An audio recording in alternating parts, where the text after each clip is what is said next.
Hi, so this is Dustin. We're back in the 2020 Grand Design Reflection. This is a bunkhouse, rear bunkhouse. It's a 311 bunkhouse.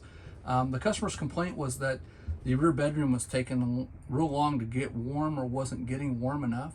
So what we ended up finding, we did a little investigation and we used some temperature guns, we used some fan speed guns to check out to see what the actual output of the vent was.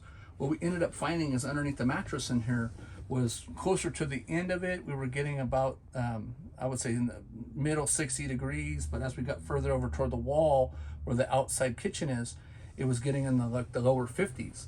So we were losing about 5 to 10 degrees depending on the weather outside. Well, as we went down further, we started pulling out all the drawers, and behind the drawers, we found that there's no insulation. There's just the one original thin paneling, so you can actually see the back side of the outside outlets.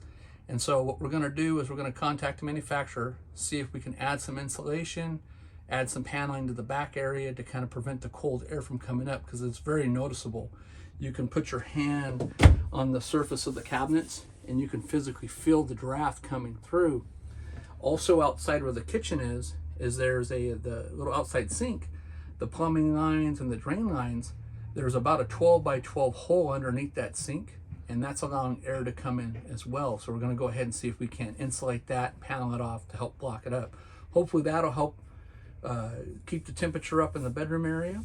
The only output for the vent is down here in the bottom cabinet area, and there's just one vent hole. Anyways, we'll go from there and let you know what happens. Stay tuned for more info.